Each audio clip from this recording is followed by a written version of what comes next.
Promoting your blog and videos. Unfortunately, blogging is not as simple as build it and they will come. Although regularly posting on Instagram and on YouTube will help this. Just because you have a great blog, that doesn't mean that people are going to want to read it regularly, or that Google is going to help people to discover it. So how do you get the word out? There are a number of different strategies, but I'm going to focus on the most important ones and look at this from the perspective of a top blogger, rather than your conventional internet marketer. Share your posts. Actually, the most important thing you can do to start building an audience for your blog post is to share those blog posts. There are a number of ways you can do that, and chances are that with experimentation, you'll find what works for you and what doesn't. A great option for many people is Reddit. Find the subreddit that is most relevant to your niche, and then post your blog post in here, making sure that they have titles that will grab attention, but also being mindful not to get banned from the community for spam. If you get lots of upvotes, which happens occasionally, it can lead to thousands of new visitors in a single day. Similar is Google Plus communities. These tend to be a little less strict than Reddit, but will still yield plenty of new visitors and hits on your site. What's more is that plus ones are a good metric for boosting your SEO. Dig is another good site, as is StumbleUpon. Otherwise, you might want to find forums where you can post your content. Again though, be careful not to be seen as a spammer. You need to make sure that you contribute to the community regularly, and that you are an active member. If you can do that, then your content will be welcomed rather than deleted. You might even find that the members rally behind you to help. Make a mailing list.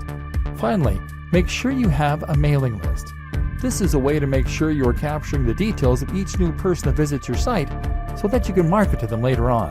This way, you can share what you're doing and promote your new posts directly in their inbox, which is much more direct than personal than going through social media. Influencer marketing and guest posting. One of the most powerful ways to get more people to visit your site is with influencer marketing. This means that you're going to exchange links with other big players in your niche, or give each other a shout out. This happens on YouTube a lot, where one creator might make a video featuring another, and then they do the same thing in exchange. Either way, influencer marketing allows you to gain access to a huge audience that someone else has gone to the trouble of building. If you try and contact the top blogger in your niche, then of course you can expect to be told where to go. But if you choose someone at a similar level as yourself, then you can help each other and then build up from there. Even if they're smaller than you can still help each other. This is also why it's such a good idea to attend networking events as a blogger. If you do this, then you can find people to work with and make a much bigger impression by speaking in person. This way you become almost real friends, and they will feel practically obligated to answer your emails and help. Similar to influencer marketing is guest blogging. Here, you simply create a free guest post to give to another blog, and the only proviso is that they have to include a link back to your site, often with a short bio if they publish it. This means writing content and then reaching out to big blogs. Again, start a little smaller and work your way up, and don't be afraid to ask. If you're passionate about what you do, then you'll be surprised how often you get a good response. Again though, this is why it's so important that you know and love your topic, and that your site looks professional. Top brands don't want to associate with lesser brands. SEO. I'm not going to go into detail about this here. This is not a training on SEO. But suffice to say that if you want your site to do well, then a little search engine optimization certainly doesn't hurt. Spend some time learning the basics of SEO, and make sure that your on-page content is up to scratch. Don't cram keywords though, and don't write for the search engines. Write for your audience, and just make sure that you are naturally using related language and ideally the occasional synonym or keyword. It doesn't hurt to do some basic research about what kinds of things people are searching for in the niche either. Make sure your pages load quickly and are responsive for mobile too. The plugins and theme section of this training should have helped with that.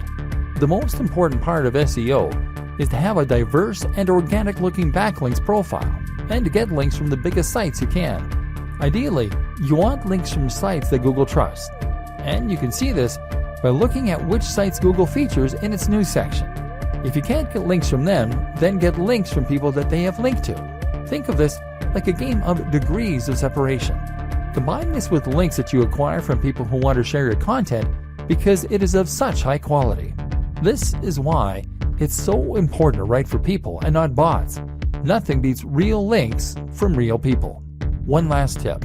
One last tip when it comes to marketing is to look after your fans. If you've ever read the book 1000 True Fans, then you'll know the concept that having a number of true fans can be enough to promote your business and ensure it's a massive success. Answer messages and look after each and every person that shows an interest in your brand. This is what you've been working for, so why would you ignore them?